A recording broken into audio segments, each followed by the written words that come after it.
Waktu menunjukkan pukul 8 malam. Akhirnya motor yang dikendarai Marcel sampai halaman depan apartemen. Terima kasih untuk jalan-jalannya, besok pagi kamu mau sandwich? Biar aku buatkan sekalian, ucap Sheila sambil membuka helmnya. Sepertinya tidak usah. Besok pagi, aku harus ke kantor agensi. Dan mulai besok aku akan sangat sibuk. Beberapa hari ke depan juga tidak akan pulang. Sheila termangu dengan tatapan sendu. Oh begitu.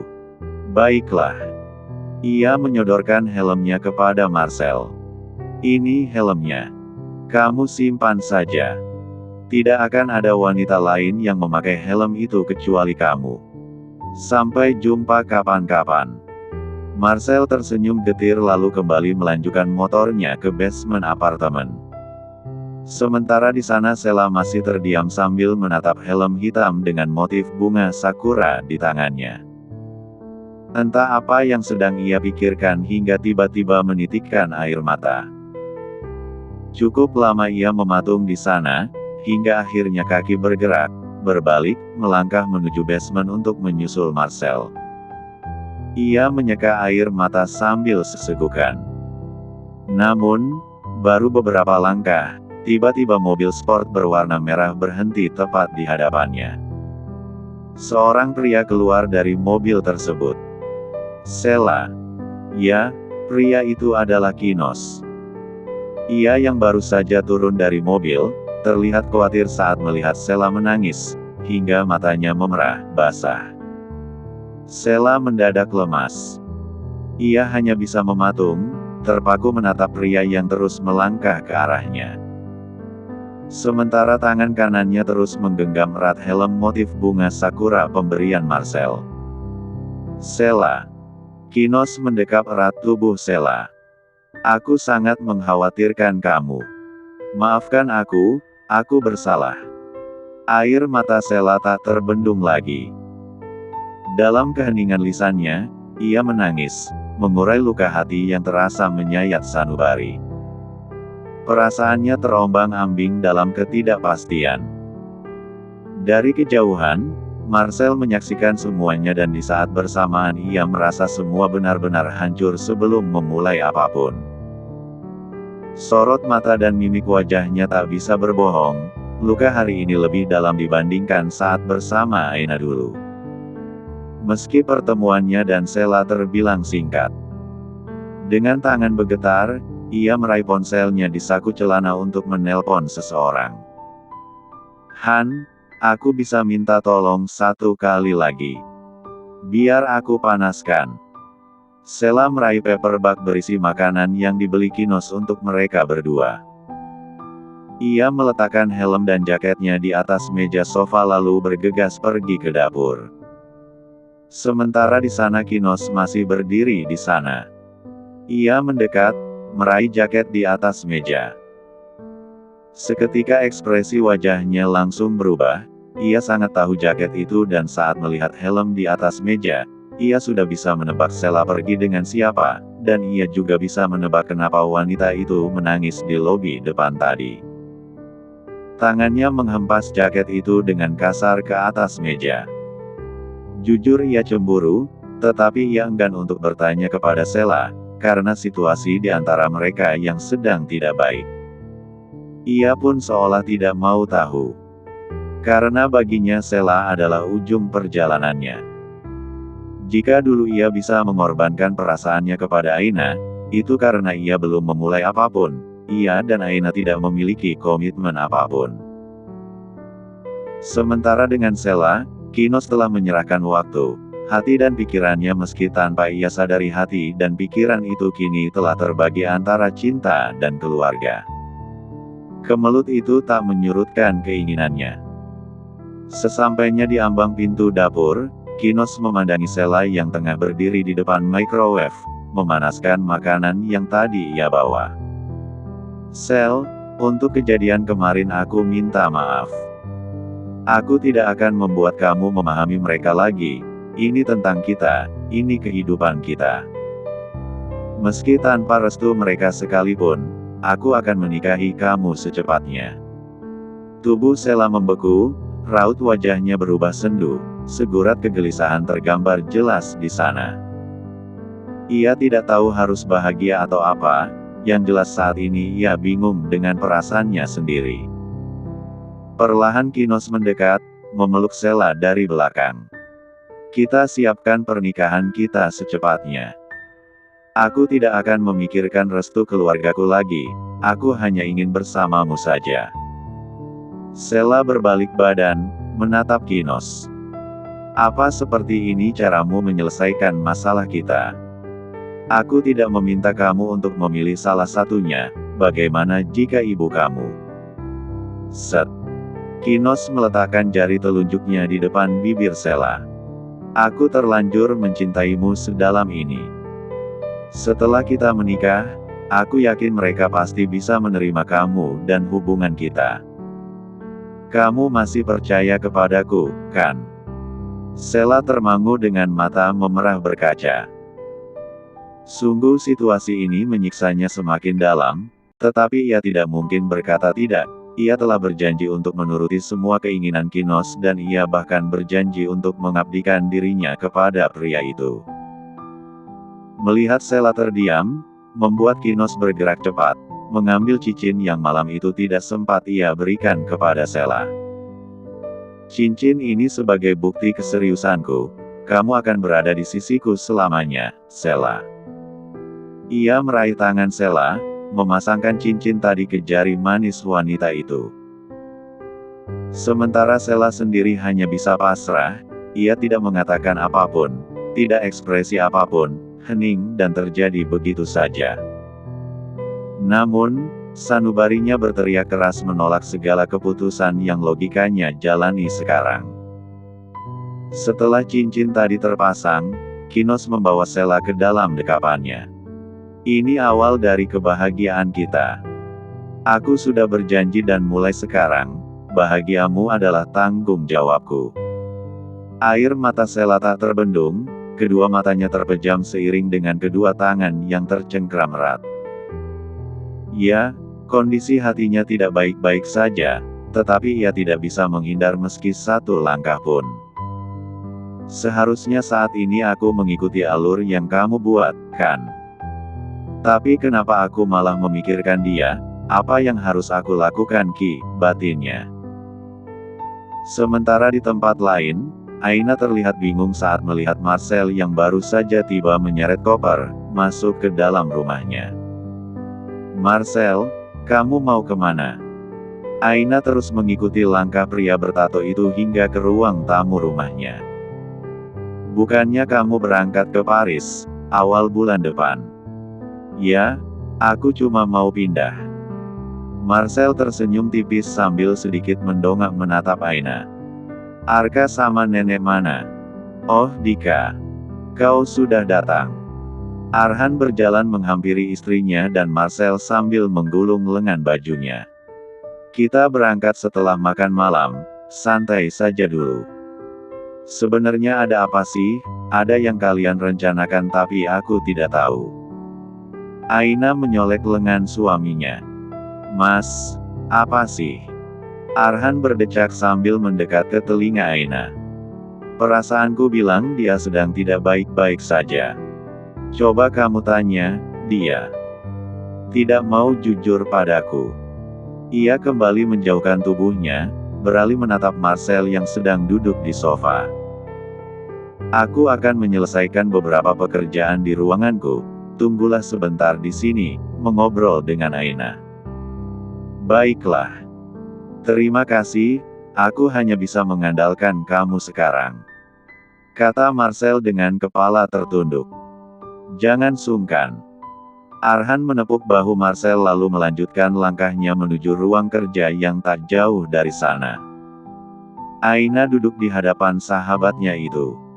Sebenarnya ada apa sih? Akhir-akhir ini aku perhatikan kamu agak aneh, sering murung. Jika kamu tidak bisa jujur dengan Mas Arhan, masa sama aku juga Sel, kamu itu sudah menjadi. Ai, sepertinya aku salah lagi. Sahut Marcel dengan tatapan kosong. Ia menyadarkan tubuh pada sofa, ia benar-benar lelah hari ini. Maksudmu? Hembusan napasnya terdengar lirih. Marcel mengalihkan pandangannya kepada Aina.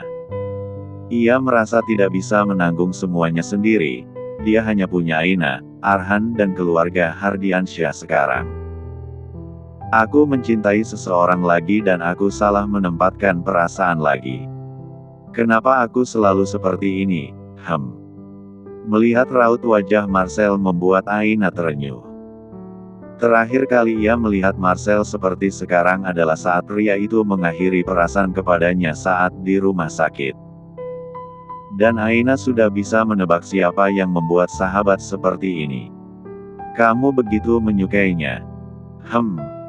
Marcel tertunduk saat kedua matanya kembali memanas. Aku tidak perlu menyebut siapa dia, aku yakin kamu sudah tahu. Jadi aku putuskan untuk menjauh sepenuhnya, sembari menunggu keberangkatanku ke Paris. Aina mendadak dilanda kebingungan. Baik Kinos ataupun Marcel, kedua pria itu adalah teman baiknya, ia tidak bisa memilih salah satu, untuk dibenarkan. Dia sendiri bagaimana? Aku yakin bukan kamu sendiri yang merasakan ini. Saat di panti hari itu, tatapannya kepadamu tidak biasa. Ya, meski yang situasi ini tetap salah, tapi perasaan tidak pernah salah. Aina memijat tekuk dahinya. Kalian kenapa tidak jujur satu sama lain? Aku tidak tahu. Hari ini dengan bodohnya aku merasa memilikinya. Dia tertawa, bahagia, menatapku dengan penuh keteduhan dan aku semakin takut, jadi aku putuskan untuk pindah saja. Tolong jangan katakan kepadanya tentang keberadaanku, bilang saja kamu tidak tahu. Aku juga akan minta pihak agensi dan Arhan menyembunyikan semua ini. Sejauh ini, kamu tidak bisa meninggalkan dia tanpa ucapan selamat tinggal. Bagaimana jika dia akan baik-baik saja? Ya, aku yakin dia akan baik-baik saja. Tidak ada lagi yang bisa Aina katakan, ia hanya bisa melihat betapa hancurnya Marcel sekarang. Tadinya ia berpikir dengan memberikan Marcel segala fasilitas dan pekerjaan, akan membuat pria itu memulai kehidupan baru, tetapi ternyata lebih dari itu takdir mempunyai rencana lain. Entah untuk berakhir bahagia atau lagi-lagi mengulang kisah yang sama. Keesokan paginya, Sela terbangun dengan perasaan hampa yang tiba-tiba menyeruak memenuhi isi pikiran. Ia mengerjapkan mata, menatap nanar ke arah langit-langit kamar dan pada akhirnya ia berusaha bangkit, menyeret langkah keluar dari kamar. Karena kemarin seharian bermain di pantai, luka di punggung kakinya kembali terasa sakit. Namun ia lupa bahwa ia belum membeli obat dan hari itu hanya Marcel yang mengobatinya. Tanpa pikir panjang ia keluar dari unit apartemennya, pergi ke sebelah dan menekan bel unit apartemen Marcel. Marcel. Cukup lama ia berdiri di sana tetapi pintu itu belum juga terbuka. Tiba-tiba saja, ia ingat jika kemarin Marcel memberitahu ia nomor PIN pintu unit tersebut. Apa aku masuk saja ya? Ragu-ragu namun pasti, Sela menekan satu persatu angka dan benar saja pintu unit itu terbuka. Marcel. Ia melangkah masuk, mencari ke setiap ruangan tetapi ia tidak menemukan pria itu dimanapun. Apa dia sudah pergi ke kantor? Ia menoleh melihat jam dinding. Tapi ini masih jam 5:30. Kemana dia? Waktu menunjukkan pukul 1 siang. Saat tiba di kantor agensi Marcel yang biasanya langsung bersiap-siap, kali ini melangkahkan kakinya ke ruangan eksekutif. Sesampainya di depan pintu ruangan, tanpa sengaja ia berpapasan Laras yang baru saja keluar dari ruangan tersebut. Ras, Pak Kinos ada. Ada sih, kenapa? Aku mau ketemu sebentar. Bisa. Laras nampak bingung. Aku tanya dulu ya, Tadi dia kelihatannya sedang sibuk. Iya. Tanpa pikir panjang, Laras kembali masuk ke dalam ruangan tadi. Sementara Marcel menunggu dengan tidak sabar. Hari ini dan beberapa hari ke depan, sebenarnya ia tidak ada jadwal apapun lagi, karena semua sudah dibatalkan untuk persiapan keberangkatannya ke Paris. Namun, ia sengaja datang saat mengetahui dari salah seorang staf, bahwa hari ini Kinos masuk kantor. Tak berselang lama, Laras kembali menghampirinya. Masuk, Kak Marcel. Iya, terima kasih. Tanpa pikir panjang, ia bergegas masuk ke dalam ruangan tersebut. Sesampainya di dalam ia bisa melihat Kinos sudah bersiap menyambut kedatangannya dengan meletakkan 2 minuman dingin di atas meja sofa. Situasi antar keduanya begitu canggung, padahal beberapa bulan yang lalu mereka saling merangkul saat mendeklarasikan diri sebagai alumni patah hati. Keakraban antar keduanya seolah merenggang saat menyukai satu wanita yang sama untuk kedua kali. Sialnya kali ini mereka menyukai satu wanita di waktu bersamaan. Meski tak terucap secara langsung, tetapi keduanya seolah sudah mengerti situasi yang membelenggu saat ini. Kinos pun seolah sudah tahu bahwa kedatangan Marcel bukan untuk membahas perihal pekerjaan. Duduklah, sepertinya banyak hal yang ingin kamu katakan padaku. Marcel mengangguk lalu tertunduk. Rasa bersalah mengerayangi sekujur tubuhnya. Saat menatap Kinos sekarang, ia sangat malu. Apalagi ketika mengetahui perasaan yang ia miliki untuk wanita yang bisa dibilang adalah kekasih pria itu. Saat ini keduanya duduk berhadapan. Situasi hening sejenak. Marcel masih tertunduk, memikirkan hal yang akan ia sampaikan. Sementara Kinos seolah sedang menunggu pria di hadapannya itu membuka pembicaraan. Aku tidak tahu, apakah aku pantas mengatakan ini. Tapi aku sudah melakukan kesalahan dengan menyukai wanita yang tidak seharusnya aku sukai. Meski tidak aku katakan, kamu pasti sudah tahu dan aku minta maaf. Kedua tangan Kinos tercengkram erat. Rasanya ia ingin mendaratkan satu pukulan di wajah Marcel. Namun, ia nampak menahan diri agar tetap tenang, diam dan mendengarkan. Aku menyesal. Dan aku tidak bermaksud merebut apa yang telah mengganggu hubungan kalian. Aku minta maaf. Suara Marcel terdengar bergetar. Sela sangat mencintaimu, dia ingin bersamamu. Jadi aku harap kamu benar-benar membahagiakannya. Menikah dan berbahagialah dengannya. Bagaimana jika dia mencintaimu, bukan aku? Tanya Kinos tiba-tiba. Spontan Marcel menegakkan kepalanya menatap Kinos. Tidak mungkin. Jangan salah paham. Di sini hanya aku yang terbawa perasaan. Dia sangat mencintaimu dan selalu mengkhawatirkan hubungan kalian. Aku berjanji kepadamu, aku tidak akan bertemu dengannya lagi. Sebagai pria, kamu bisa memegang kata-kataku. Hembusan napas Kinos terdengar lirih. Ia bisa melihat kesungguhan di mata Marcel. Namun, entah mengapa itu malah membuatnya semakin kesal. Aku tidak tahu harus berkata apa, yang jelas aku mencintainya dan perasaan ini sudah hadir sebelum kamu datang sebagai orang yang mendengarkan segala keluh kesahnya. Jujur, aku kecewa tapi aku menghargai kejujuranmu. Jadi, jika kamu ingin pergi, pergilah, aku pegang ucapanmu dan tenang saja, dia berada di tangan pria yang tepat. Sesak di dada Marcel kian kentara, tetapi ia berusaha untuk tetap tegar dan pada akhirnya ia berdiri dari posisi duduknya dengan mata memerah berkaca. Aku akan memegang janjiku. Kamu tidak perlu khawatir, karena dalam segi apapun, kamu lebih baik dariku dan Sela pun tahu itu. Aku pergi. Marcel menunduk hormat lalu bergegas keluar dari ruangan tersebut. Sementara Kinos masih mematung dengan tatapan kosong. Belum selesai masalah tentang perjodohan yang sedang direncanakan oleh ibunya, restu yang tak berpihak. Saat ini juga ia harus menghadapi fakta bahwa sekarang hubungannya tidak baik-baik saja. Jam menunjukkan pukul tengah malam, saat mobilnya dikendarai oleh Marcel sampai di depan gedung apartemen. Ia berpikir ini adalah waktu yang paling tepat untuk ia datang mengambil beberapa barang-barangnya yang masih tertinggal. Sesampainya di depan unit, ia melirik ke arah pintu unit apartemen Sheila dengan perasaan campur aduk, hingga setelah beberapa saat ia melanjutkan langkahnya.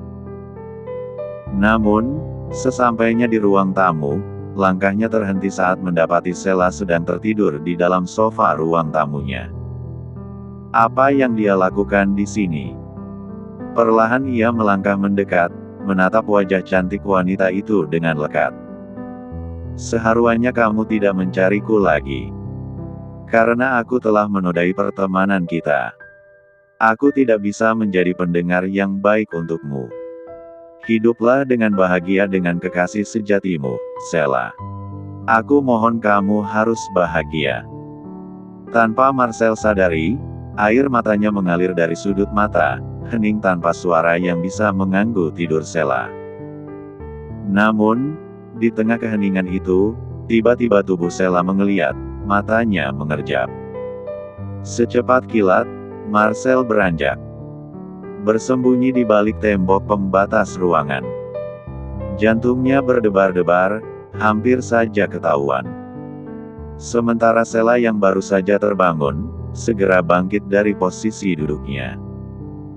Ia menoleh kanan kiri seperti orang bingung, saat indera penciumannya mendeteksi harum tubuh seseorang yang tak terlihat dalam pandangannya sejak kemarin.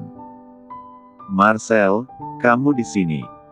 Ia berdiri, menoleh kanan kiri, melihat ke arah pintu yang masih tertutup. Ahek, tidak mungkin. Ia berjongkok sambil menutup wajahnya dengan kedua telapak tangan, tangisnya terdengar lirih. Ada apa denganku? Kenapa aku menunggunya pulang? Dia tidak lagi peduli padaku, dan aku tidak boleh seperti ini. Tapi aku ingin bertemu sebentar saja. Kamu di mana, Marcel? Di balik tembok yang begitu gelap, Marcel mematung dengan air mata yang terus mengalir dari sudut mata. Bahkan saat rindu membun asterisnya, ia tidak akan beranjak mendekap wanita itu. Ia salah, perasaannya apalagi. Pergi dan menghilang dari pandangan seseorang adalah keputusan yang paling tepat.